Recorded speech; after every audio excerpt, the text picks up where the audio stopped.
Sir ఏపీలో next CM ఎవరు రావాలని? జగన్మోహన్ రెడ్డి. ఎందుకని సార్?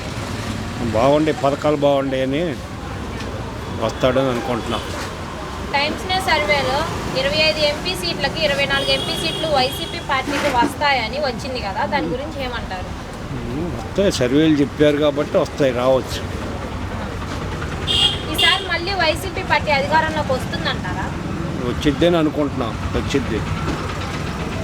సీఎం జగన్ సిట్టింగ్ ఎమ్మెల్యేలను మారుస్తున్నారు కదా, దాని ఎఫెక్ట్ ఏమైనా 2024లో ఎలక్షన్లో ఏమైనా ఉండబోతుందంటారా? ఏం ఉండకపోవచ్చు. ఉండకపోవచ్చు. చంద్రబాబు పవన్ కళ్యాణ్ గారు పొత్తు వల్ల జగన్ గారికి ఏమైనా ఎఫెక్ట్ ఉంటుందా? ఎఫెక్ట్ గవర్నమెంట్ ఫామ్ చేస్తాడు, ఎఫెక్ట్ ఏముంటుంది, కొంచెం గొప్ప ఉండా కూడా. తెలంగాణలో చూడబోతుంటే కేసీఆర్ గారు ఓడిపోయారు కదా, అలాగే మన ఆంధ్రాలో జగన్ గారు కూడా ఓడిపోతారని చెప్పి బాబు గారు అంటున్నారు. దీని గురించి మీరు ఏమంటారు? రకరకాలు అనుకుంటారండి. ఇప్పుడు మనం వస్తామనుకుంటున్నాం, ఇంకోళ్ళు వస్తారనుకుంటారు. దానికి సంబంధం ఏముంది?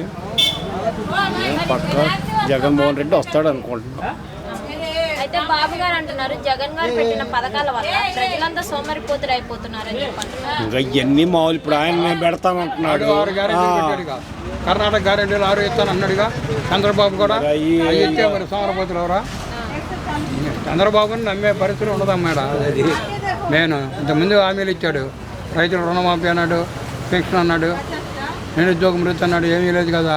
అందుకని బాబుని ఎట్టి పరిస్థితుల్లో నమ్మరు జనం. అది అంటే ప్రజలకు ఉపయోగం లేని పథకాలు పెట్టి రాష్ట్రాన్ని అప్పుల పాలు చేశారు జగన్. ఆయన పెట్టేది ఏమైనా ఉపయోగం ఉంటుందా?